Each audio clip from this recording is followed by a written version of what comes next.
Obrigado pela oração.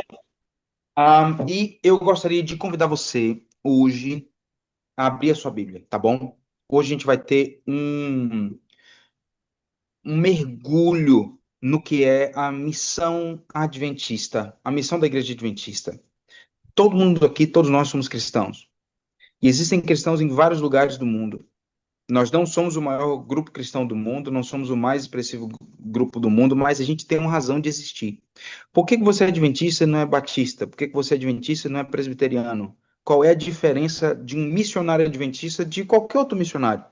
Tem alguma diferença? Não tem nenhuma diferença? Se não tem diferença, é melhor nem ir. Porque se você não vai fazer nada que seja de fato diferente ou relevante, vamos ficar logo em casa. Mas se a gente tem uma razão de existir que é especial, então a gente tem uma missão que é distintiva. Vocês estão entendendo mais ou menos o que, que eu estou querendo dizer? Qual a provocação que eu estou tentando trazer aqui? Se você não entende exatamente por que, que você é adventista, ou simplesmente é adventista porque a sua família é, eu gostaria de te desafiar hoje, através da palavra de Deus, entender qual é a missão específica do adventismo nesses últimos momentos da história. Então, pega aí a tua Bíblia, eu já estou aqui com a minha, vendo? Abertinho. E vamos tocar o barco. A minha Bíblia, eu não sei quantos de vocês aqui, talvez os professores tenham dessas Bíblias, você também, a minha Bíblia é toda estrupiada, minha Bíblia é toda rasgada, minha Bíblia é toda marcada. Mas deixa eu te contar uma coisa. Existe uma correlação positiva entre Bíblias em mau estado de conservação e vidas espirituais em bom estado de conservação. A Bíbliazinha que nunca saiu, nunca foi marcada, nunca é a coisa mais linda do mundo. É porque não saiu da prateleira. Então marca a Bíblia, marca a Bíblia, vamos, marca a Bíblia, anota, faz um negócio lá, fica aí marcadinho, tá bom? Vou pedir para que você abra a sua Bíblia agora em Apocalipse no capítulo 7, ok? Abra sua Bíblia em Apocalipse no capítulo 7, enquanto eu coloco aqui a nossa apresentação. É um texto muito importante, um texto também bastante conhecido para a gente, mas é um texto que vai contextualizar um pouquinho essa nossa conversa sobre a missão adventista, ok? Sobre a missão da Igreja Adventista nesses últimos momentos, ou o que a gente entende que de fato é a missão adventista. Apocalipse capítulo 7, versos 9 e 10. Se você está com a tua Bíblia, dá um jeitinho aí de abrir. Apocalipse capítulo 7 é um capítulo muito importante, porque ele começa com 144 mil, esse povo escolhido, diferente, especial, que é difícil de entender exatamente quem eles são, mas eles têm uma música especial que eles sabem cantar, essa música do Cordeiro que eles cantam. E a gente chega agora aqui no verso 9 e 10, que é uma visão dos mártires na glória, uma visão de João tá vendo aqueles que sofreram em nome do evangelho. Ei, deixa eu te contar uma coisa. Eu não sei se alguém te enganou dizendo que vir ser missionário é super legal, porque você vai conhecer vários países, você vai ser super chique. Aí você vai poder ter uma camisa do Fish, um bottom do Fish. Tudo isso é muito legal, muito importante. Mas o chamado para ser missionário é um chamado para ser uma testemunha. E você sabe qual é a palavra testemunha em grego? É mártir, irmão. Quando Jesus diz assim, e serão minhas testemunhas em Jerusalém, na Judéia, em toda a Judéia, Samaria, até os confins da terra. É ser mártir. O chamado para ser missionário é para quem entende que o viver é Cristo e o morrer é lucro. Não é um chamado para quem tem pouco apreço à vida. É um chamado para quem tem todo o apreço à vida eterna em Jesus. É um chamado para o significado, para uma vida que é cheia de significado, uma vida longe, distante de uma vida vazia. Então, olha só, Apocalipse capítulo 7, versos 9 e 10 diz assim: Depois dessas coisas, olhei e vi uma grande multidão que ninguém podia contar, de todas as nações, tribos, povos e línguas, que estavam de pé diante do trono e perante o Cordeiro, trajando compridas vestes brancas, com palmas nas mãos. Clamavam com grande voz: Salvação ao nosso Deus, que está sentado no trono e ao Cordeiro. Olha que cena bonita, que cena linda. João está vendo os mártires, aqueles que foram como testemunhas, como diz Atos no capítulo 1, recebereis poder para ser minhas testemunhas em Jerusalém, em toda a Judéia, Samaria, até os confins da terra. Então, o que, que a Bíblia está nos dizendo aqui?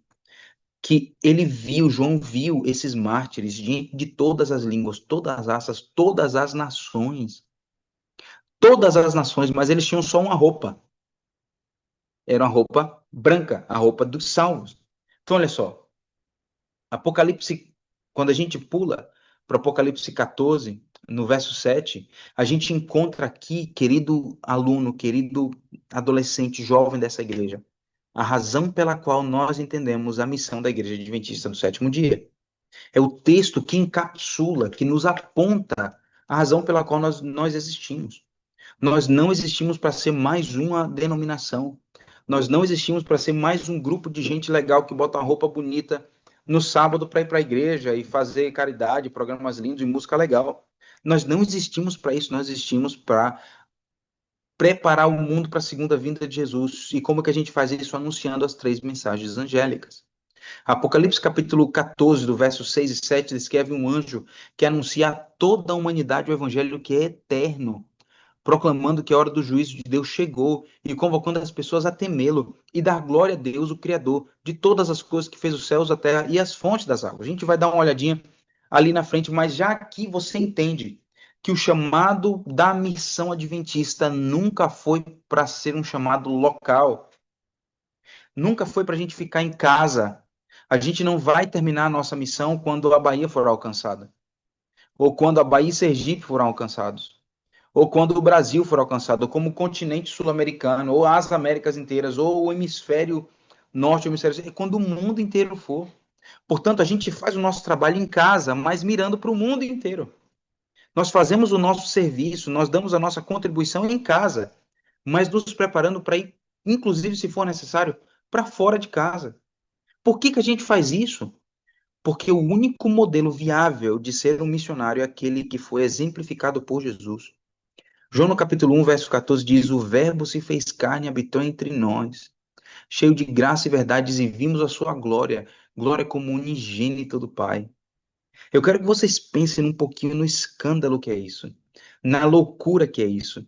Eu não sei quantos de vocês aqui curtem um pouquinho de astronomia, mas para você que curte um pouquinho de astronomia e tem acompanhado aí o telescópio James Webb e tem acompanhado aí esse cometa que chegou perto da Terra esses dias, o Atlas 31, você vai saber que a estrela mais próxima da Terra é a Alfa de Centauro, que está a 4,2 anos-luz da Terra.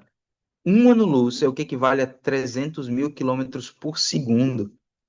O que quer dizer que a estrela mais próxima da Terra está a 4,2 anos viajando a 300 mil quilômetros por segundo na duração de 4,2 anos sem parar. E você vai chegar na estrela mais próxima da Terra. Você está me entendendo isso? A nossa galáxia é uma galáxia que tem bilhões de estrelas. E nós estamos dentro de uma galáxia. E existem bilhões de galáxias. Na nossa galáxia, de uma ponta para outra, existe uma distância de 200 milhões de anos-luz. O que quer dizer que se você for para a ponta da galáxia e começar a viajar 300 mil quilômetros por segundo para chegar de um lado até o outro, você duraria 200 milhões de anos, irmão. Você já conseguiu pensar num negócio desse? E a voz que disse: haja luz e houve luz, um dia chorou no colo da sua mãe Maria. Aquele que trouxe o mundo à existência a partir do nada, se fez carne e habitou entre nós. O Deus Criador dos céus e da terra se fez carne e habitou entre nós. Aquele que não é sujeito ao tempo, nem sujeito ao espaço, mas governa tudo com a palma da sua mão. Ele veio para morar com a gente, para viver com a gente, do jeito da gente. Jesus viveu com seus discípulos, andou com eles, dormiu onde eles dormiam, comeu a comida que eles comiam, fez churrasco de peixe para os discípulos dele. Ele viveu de fato entre nós. E esse é o único modelo. E é por isso que às vezes a gente cria um apego desnecessariamente insano ou mal, ruim, equivocado com as nossas formas. Alguém que já tinha visto um Jesus chinês? Dá uma olhadinha nessa imagem. Esse é Jesus como os jesuítas pintaram no século XVIII quando chegaram na China. E você acha que se Jesus tivesse morado na China, ele não teria vestido essas roupas? Não teria tido uma barba assim? Ora, a gente precisa pregar o evangelho eterno, mas como a gente já viu em Apocalipse 14, no verso 6, e vi um anjo voando no meio do céu com o evangelho eterno, para pregar em toda tribo, raça, língua e nação. E tribo, raça, língua e nação não são coisas eternas. Jesus se adaptou ao tempo, o verbo se fez carne e habitou entre nós. E aqui a gente entra numa seara que é perigosa. Sabe por quê? Porque muitas vezes, em nome da aculturação, da contextualização, em nome de fazer com que o evangelho seja relevante para a vida das pessoas, a gente termina negociando elementos que são vitais para a mensagem do evangelho, a gente termina descaracterizando ele. Vocês entendem o que eu estou falando? Sim ou não? Moisés, você que está aí com a câmera ligada, você entende o que eu estou falando, Moisés? Que existe o risco de quando a gente estiver adaptando a mensagem do evangelho, a gente adapte tanto, mas tanto, tanto, contextualize tanto, que no final das contas você nem sabe o que é que você está falando de verdade. Você nem entende direitinho o que é que você está, de fato, pregando, falando ou anunciando. É necessário que a gente tenha essa noção de que o verdadeiro evangelho sempre será anterior, superior e posterior a qualquer formulação cultural. O evangelho é eterno, mas ele é para ser pregado em toda língua, raça, tribo e nação. E essas coisas não são eternas. E como é que a gente vai fazer isso, pastor? Como é que a gente pega uma coisa que é eterna e a gente traduz ela para aquilo que é efêmero, é passageiro? Como é que a gente faz isso? O que é cultura? Primeiro a gente vai ter que entender o que é cultura. E pronto. Aqui eu queria agora pensar um pouquinho com vocês e eu vou pedir para que vocês me ajudem aqui no chat, como eu gosto de ver aí o feedback de vocês. Vamos lá. O que vocês acham que é cultura? O que é cultura? Defina cultura para mim. Me ajuda aí um pouquinho. Costumes de um povo, legal, tudo certo. Costumes de um povo, vamos lá. Mais outra definição. Línguas e costumes de um povo, legal, Jonatas, show de bola. Que mais? Que mais? História de um povo.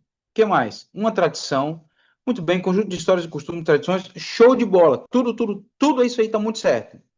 Pergunta para vocês. Uma cultura, ela é boa ou ruim, ou pode ser boa ou pode ser ruim? Vamos lá, vamos lá. Cultura é boa ou ruim, ou ela pode ser boa ou pode ser ruim?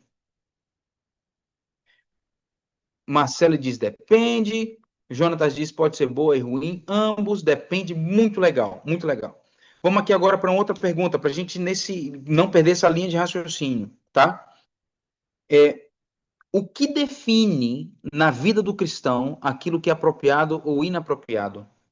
O que define para a vida do cristão aquilo que é certo ou errado? Ah, a Bíblia, a palavra de Deus.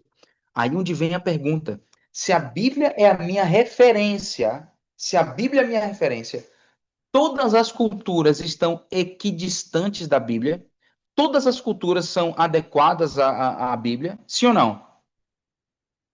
Todas as culturas se adequam à norma bíblica? Claro que não. Ah, e agora vem outra pergunta que é mais difícil ainda. Todas as culturas estão igualmente distantes da Bíblia ou tem cultura que está mais perto? Ah, agora essa aqui é mais dificilzinha. Todas as culturas estão equidistantes, estão todas na mesma distância da norma de Deus? Ou tem alguma que está mais perto da outra? Gabriel disse que tem cultura perto, acho que tem. Não existe uma única cultura perto da norma de Deus, Igor também. A judaica, talvez. Diz ali o Jonatas. Tem cultura que está mais próximo. Olha, gente, se a norma é a palavra de Deus, nem todas as culturas estão na mesma distância da palavra de Deus. Mas o que que vai julgar, então, se um comportamento cultural ele é aceitável para o cristão ou não? O que que vai dizer isso? É a palavra de Deus, irmão. Quem é que vai, então, julgar as pessoas? Quem é que vai confrontar as pessoas? É a palavra de Deus. Deixa eu te contar uma história. Na China, onde eu morava, tinha muito costume de, todo o mês de outubro, inclusive agora fez isso, no começo de outubro, ter a cerimônia de varrer a tumba dos ancestrais, ok? Na cerimônia de varrer a tumba dos ancestrais, você tinha que ir lá na tumba, obviamente, dos ancestrais, tem que levar umas frutas de oferenda para os ancestrais, tem que varrer a tumba, e tem gente, inclusive, que faz ali uma espécie de leitão à pururuca, faz ali um porco, faz um churrascão ali do porco, e faz tipo um churrasco ali com a família e tal. Chega uma turma na igreja perguntando, e agora, pastor? Nós somos cristãos, somos adventistas do sétimo dia, recém-batizados. A gente faz o quê? O que é que você faz na hora dessa? Vai lá, vai à tumba ou não vai à tumba? Honra os ancestrais ou não honra os ancestrais? Ajuda a família nisso aí ou não ajuda a família nisso aí? E, obviamente, é uma questão muito difícil, muito complicada, mas a gente orou e, bom, vamos na palavra de Deus? Vamos lá, vamos ver o que a palavra de Deus diz. O que a palavra de Deus diz sobre respeitar a memória daqueles que se foram? O que, que diz a palavra de Deus sobre honrar aqueles que vieram antes de mim? Hein? A palavra de Deus diz alguma coisa sobre isso? Sim ou não? Gente, por favor, vamos lá. A palavra de Deus diz alguma coisa sobre respeitar a memória daqueles que morreram?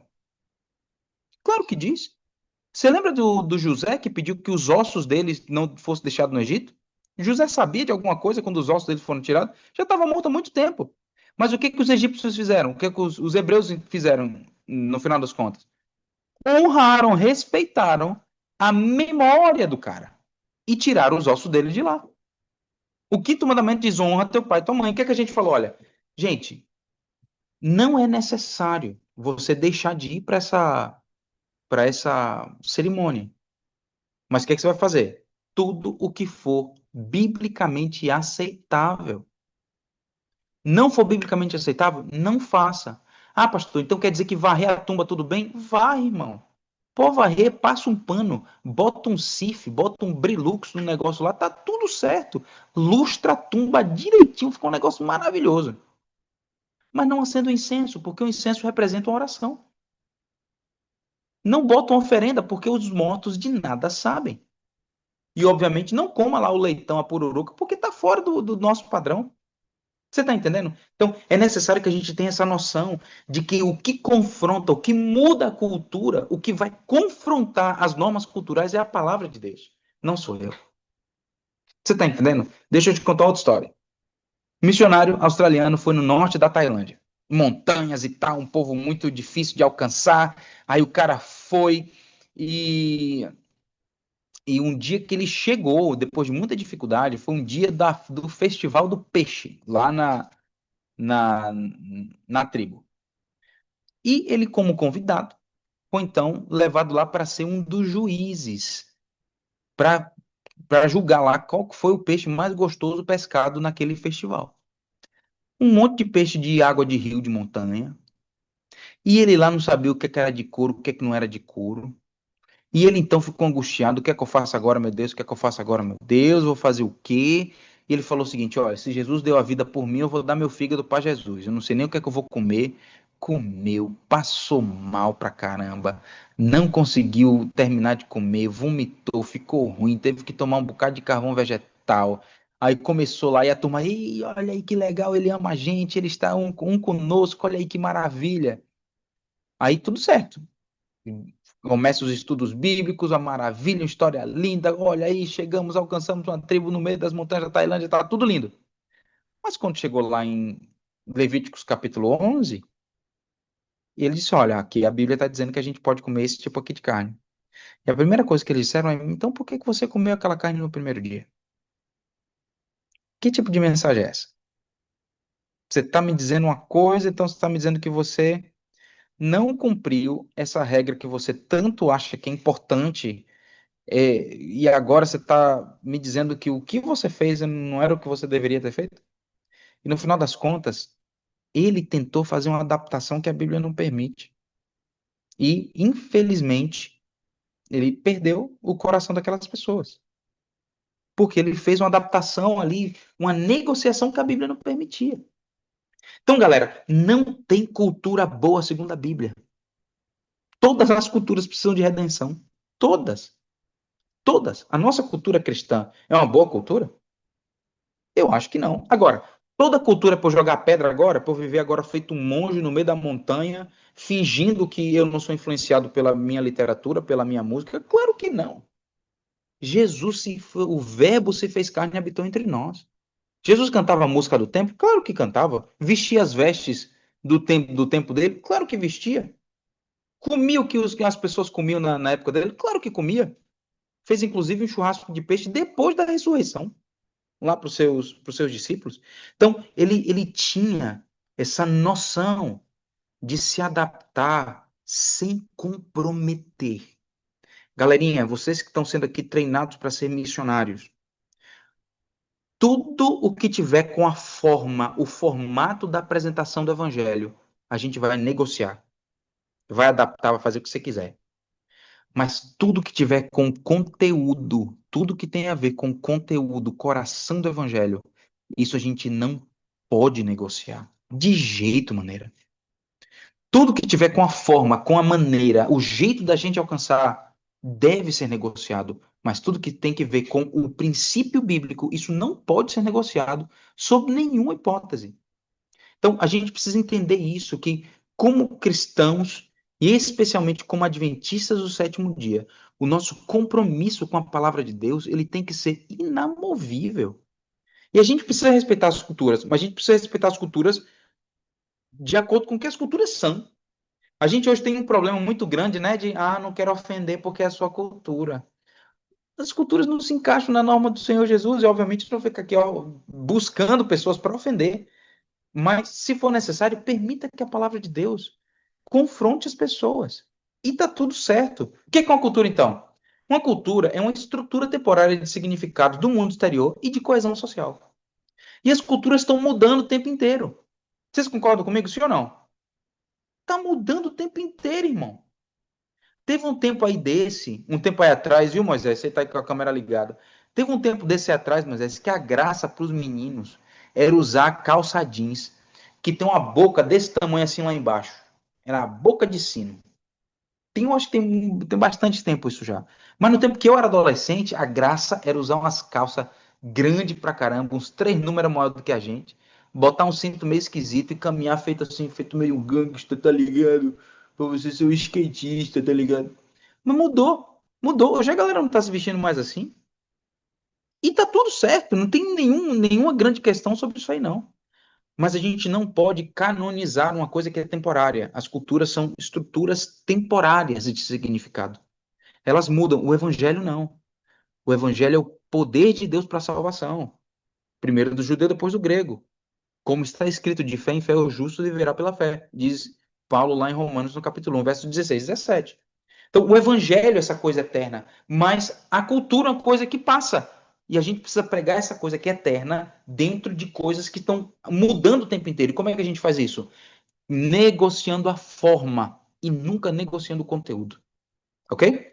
Tá? Ficou claro? Então, por exemplo, estamos aí, tô aí, essa foto eu tirei no Camboja.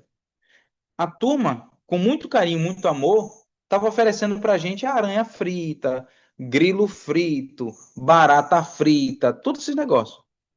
Não dava, não dava. Tirei uma foto aí, ô irmão, obrigado. Mas eu não tive, eu corri o risco de ofender alguém, corri o risco de ofender alguém. Mas no final das contas eu fiquei com essa sopinha aí do lado, que inclusive estava muito boa, boa demais.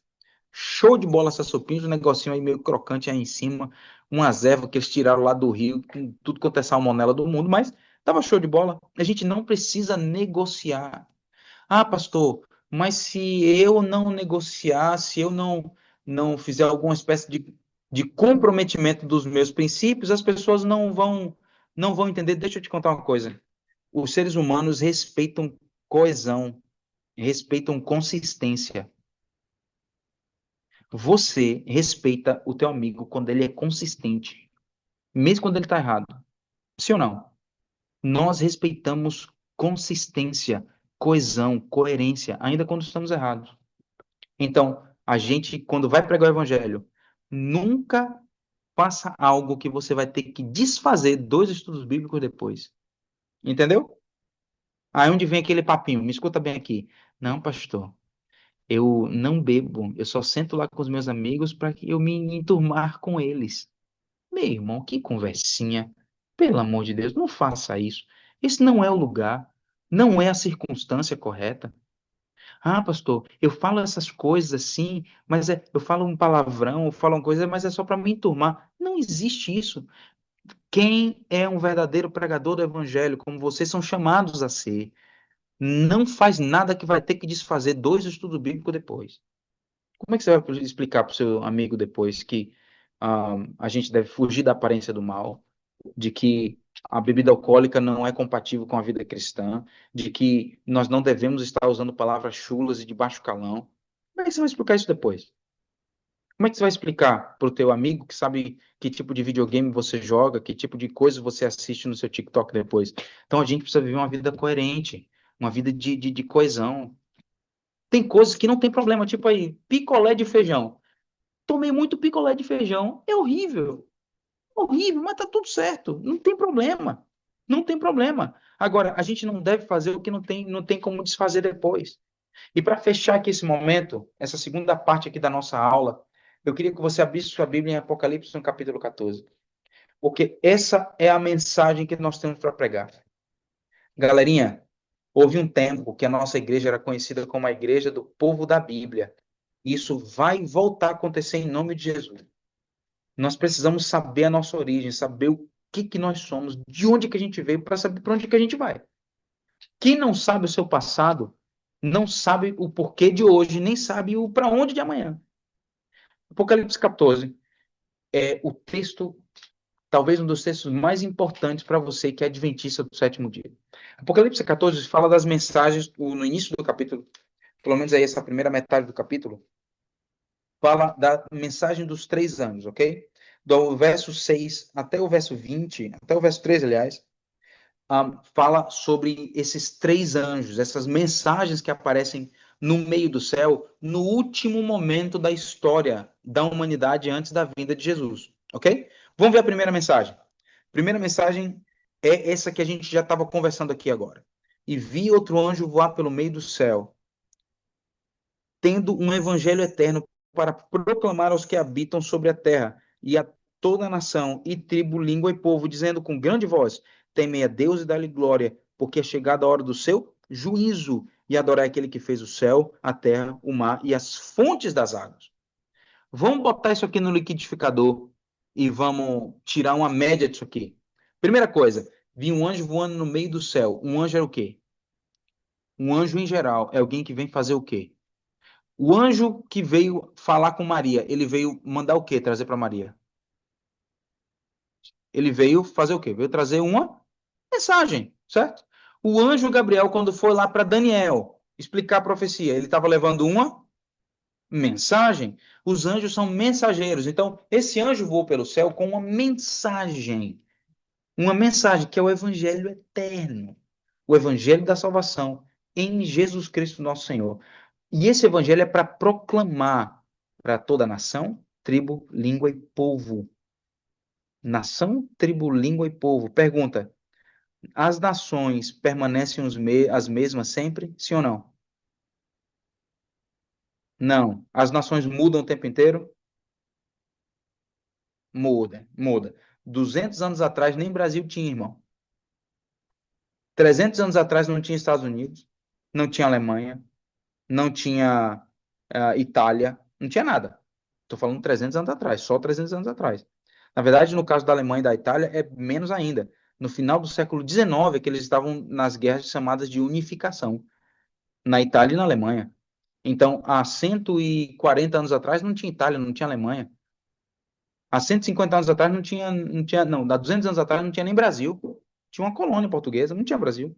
E a República Brasileira é de 1889. Então, muda o tempo inteiro, as tribos mudam, sim ou não? Muda o tempo inteiro. E as línguas mudam? Claro que muda. Hoje em dia vocês falam umas gírias aí, um negócio que eu nem entendo mais. De vez em quando eu fico perguntando para os meus amigos, assim, o pessoal mais próximo, tipo, o que é que são as gírias, o que, que o pessoal tá falando. E eu falei, rapaz, não entendo mais nada desse negócio. Passou meu tempo, fiquei velho. E os povos mudam? Claro que muda. Mas a mensagem desse evangelho eterno é assim, olha, temei a Deus e dá-lhe glória, porque é vinda a hora do seu juízo. É vinda a hora do juízo.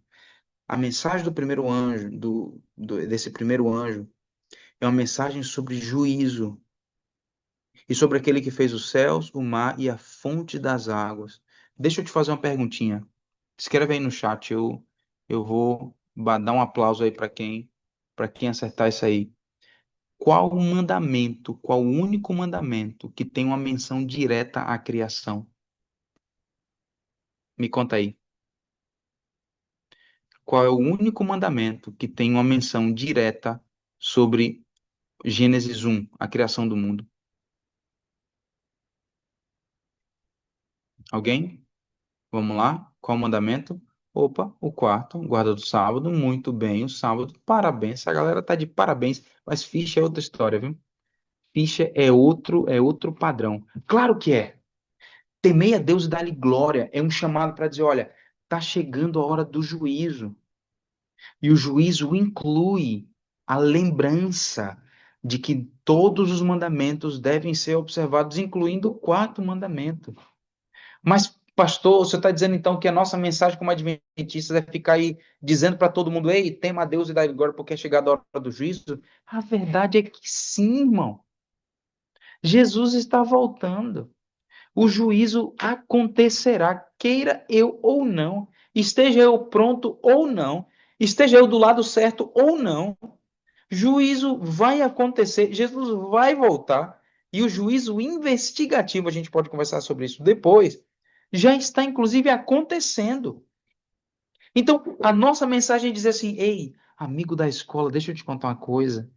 O juiz, o Deus dos céus e da terra, ele é do teu lado, ele gosta de você, e ele quer te dar uma sentença favorável. Ele até colocou Jesus como teu substituto, tu só precisa aceitar isso, ó. E se você for para a corte do juízo com todos os teus pecados, e você disser o seguinte: olha, eu vim para cá, mas o meu representante é Jesus. Acabou, irmão, você está salvo, porque nenhuma condenação há para aqueles que estão em Cristo Jesus, nosso Senhor. Ponto final. Essa é a mensagem, brother. É isso que a gente tem para oferecer para o mundo. Dizer, ei, tema a Deus e dai glória, porque é vinda a hora do juízo. E adorar aqueles que fez os céus, o mar e a fonte das águas. Vamos guardar o sábado.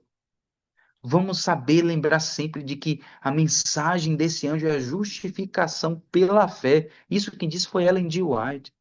Ela foi perguntada depois da fatídica Conferência Geral de 1888 em Minneapolis sobre o conteúdo da mensagem dos três anjos, em especial da terceira mensagem, a mensagem do terceiro anjo, aliás. E ela disse: em verdade, é a mensagem da justificação pela fé. Ah, professor, o que é justificação pela fé? É que tu é injusto, irmão.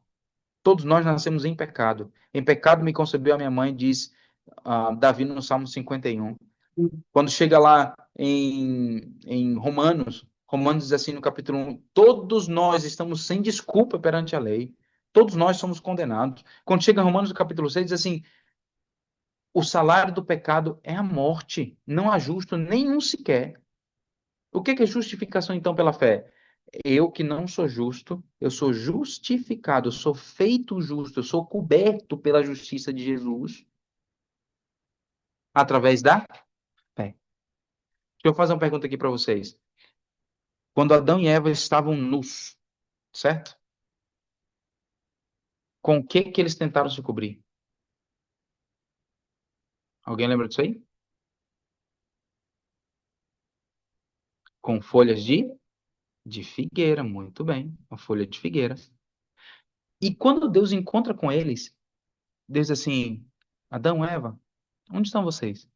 Ah, a gente estava com vergonha de se esconder. Nos escondemos porque estávamos nus. Mas eles já tinham se coberto de folha de figueira, mas ainda assim eles estavam nus. E o final do capítulo 3 é Deus cobrindo eles com a pele de animal, uma pele de cordeiro. Quem é esse cordeiro? Quem é o cordeiro de Deus? É Jesus, que cobriu os pecados. Lembra da história do filho pródigo? O menino vai, tá lá, numa situação deplorável, no meio do lixo com os porcos, e ele volta para casa. E o que que o pai dá para ele? Uma capa. Essa é a capa da justiça de Jesus. Na história dos gadarenos, os meninos estavam lá desesperados, descontrolados. Daqui a um pouco Jesus liberta eles e no final das contas eles ganham o quê? Uma capa. Eles estão vestidos. No final da história, eles estão vestidos, vestidos com essa justiça de Jesus. Isso é justificação pela fé. É você que merecia morrer. Você que tinha todo o pecado, tendo seus pecados cobertos pela justiça de Jesus. E é isso que Isaías 53 diz. Ele tomou sobre si as nossas dores e as nossas enfermidades levou sobre si. O castigo que nos traz a paz estava sobre ele, e por suas pesaduras somos sarados. Essa é a mensagem, irmão. Chega então o segundo anjo.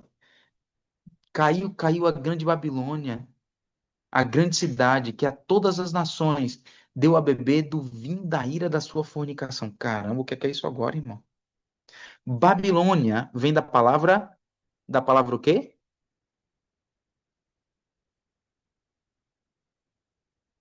Babel. Babilônia vem da palavra Babel. E em Babel aconteceu um fenômeno que foi da confusão das línguas. Babel é um símbolo de confusão, é um símbolo de falta de claridade, é um símbolo de falta de definição. Babilônia, ela surge como essa representação daquilo que é confuso, daquilo que não é claro, daquilo que é difuso, daquela religião que não é pura, que não é clara. E esse vinho da fornicação, essa taça da fornicação, diz Isaías, que é a taça da ira de Deus. A taça da ira, da revolta de Deus contra o pecado. Então, o anjo que fez a segunda mensagem dizia: olha, caiu a grande Babilônia. Em outras palavras, deu ruim para o projeto do inimigo de confundir todas as pessoas. Porque caiu aquela grande cidade. O projeto do inimigo não deu certo. Vem todo mundo para o lado do que é bom.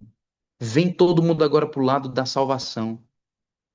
Caiu o vinho da ira da sua fornicação. Lembra que toda a imagem da Bíblia é de Jesus como noivo e a igreja como noiva, certo? A metáfora através da qual Deus decidiu explicar o seu relacionamento conosco é através de noivo e de noiva.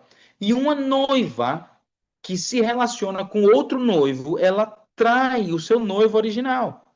É uma traição, portanto, fornicação, portanto, adultério.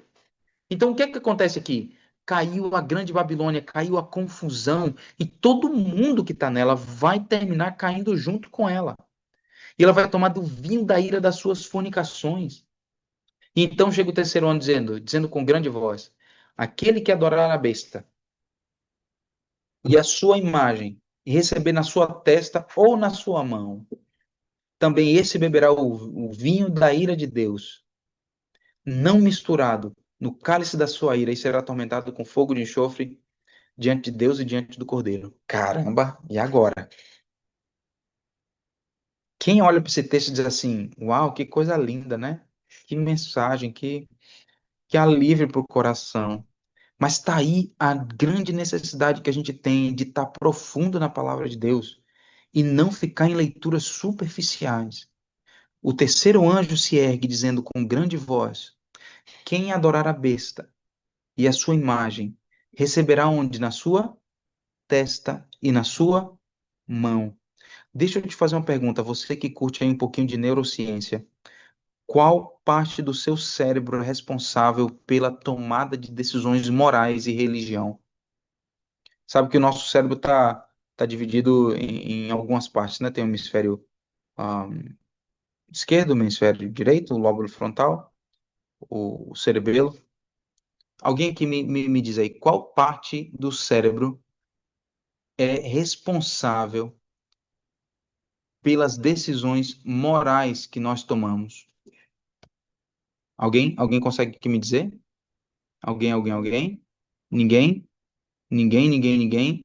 Crânio, cerebelo, córtex pré-frontal. Querido Valdêncio, muito obrigado, irmão. É o lóbulo frontal. E acontece que o bendito do lóbulo frontal é bem aqui, ó. É aqui onde a gente toma as nossas decisões morais e religiosas. É aqui onde a gente processa a nossa relação com o sobrenatural. É aqui onde a gente toma as decisões de certo e errado, bem e mal. É aqui. Você está me entendendo? Olha que mensagem. Olha que mensagem profunda essa mensagem do terceiro anjo.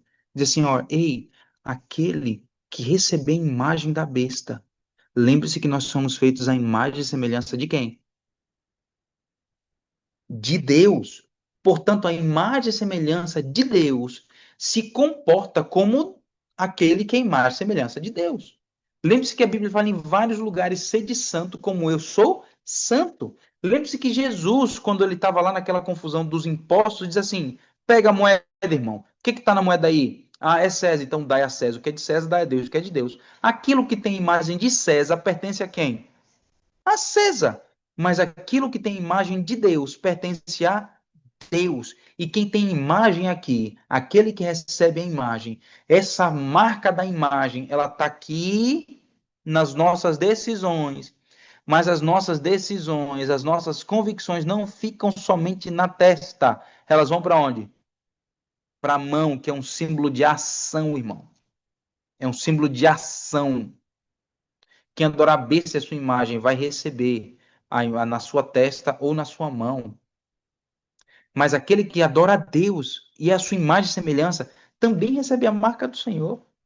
Também recebe esse selo. Esse também viverá o vinho da ira de Deus, não misturado no cálice da sua ira. E aqui termina a nossa aula de hoje, com essa nota de esperança. Porque o que a Bíblia está dizendo é o seguinte: olha, não vão neste caminho. Vá para um mundo que está cheio de falsos profetas, que está cheio de falsos evangelhos, e digam: está chegando a hora do juízo, mas ninguém tem que ter medo do juízo se o juiz é teu amigo, se o juiz já te avisou o que é que você tem que fazer para ser absolvido. E lembre-se que a justiça que vai te livrar no juízo de Deus não é o que eu fiz, é o que Jesus fez por mim. Mas eu só consigo ter acesso ao que Jesus fez por mim através da fé nos méritos de Cristo. Querido adventista do sétimo dia, querido Fischer, essa é a mensagem que a gente tem que dar para o mundo, para preparar esse mundo para a segunda volta de Jesus. Jesus está voltando, ele nos ama, ele quer nos preparar para a vida eterna. O juízo vai acontecer. Não importa se o seu sentimento é favorável ou desfavorável. Lembre-se que o mundo não existe para te agradar. A verdade, ela não existe para me agradar, ela existe para me salvar. E tá cheio de gente hoje em dia que quer fazer com que o evangelho se encaixe na minha forma de pensar a vida. Não existe isso. Querido adolescente que você está aqui, ame a verdade, busque a verdade, encontre a verdade na palavra de Deus. Não caia nessa falácia boba, infantil, de achar que o Deus dos céus e da terra tem que se adaptar ao seu gosto, para que então ele seja Deus verdadeiro. Que maluquice é essa? Não sei de onde é que a gente tirou isso? Ah, se me faz bem, que mal tem. De onde é que você tirou isso, irmão? Não existe isso. Isso não traz salvação nem transformação para a vida de ninguém. Mas eu queria aqui te desafiar a ser um Fischer, um adventista do sétimo dia, baseado, ancorado na palavra, irmão. Sem ficar com um, negociando princípios e doutrina de forma desnecessária. Não, mas gente amorosa, gente boa, gente ancorada na palavra da verdade, que transmite a verdade do jeito mais amoroso, criativo, bonito, educado, empolgado do mundo. Mas fica na verdade, não fica na. É, mais ou menos, não sei como é que é, vamos lá. A gente tem que adaptar, né, para ser relevante. Não, acaba com isso. As pessoas respeitam coerência. Nós respeitamos coerência e convicção. Em nome de Jesus, seja um adventista convicto. Convicto. convencido pela palavra de Deus, com clareza da tua missão nesses últimos dias da história da humanidade aqui nessa terra e antes da volta de Jesus. Deus te abençoe. Continue curioso, pergunte, faça perguntas mesmo, mas encontre as respostas na palavra de Deus todos os dias, tá bom? Vamos fechar os olhos, vamos orar e vamos partir para o sorteio. Querido Senhor Jesus, muito obrigado pela oportunidade que nós tivemos mais uma vez de estar aqui contigo, aprendendo mais a tua palavra, aprendendo mais de como ser um missionário relevante nesses últimos dias da história aqui na Terra. Dá-nos, Senhor Jesus, coragem de te obedecer, de te seguir, de estar sempre ao teu lado, buscando-te sempre, amando-te sempre, sem negociar os nossos princípios, nem muito menos doutrinas bíblicas. Dá, Senhor Jesus, a esses adolescentes, Senhor, uma visão cada vez mais clara da missão deles como adventistas do sétimo dia. E se existe alguém aqui que ainda não entendeu exatamente o porquê dessa coisa de mensagem de três anjos, de adventismo, de Ellen White, oh, Senhor Jesus, eu te peço que o Senhor dê a ele a oportunidade de fazer as perguntas certas para as pessoas certas, mas em especial de fazer perguntas a ti, de te buscar e de te encontrar na tua palavra e submeter as minhas vontades à palavra de Deus. É que eu te peço em nome de Jesus. Amém. Valeu, gente.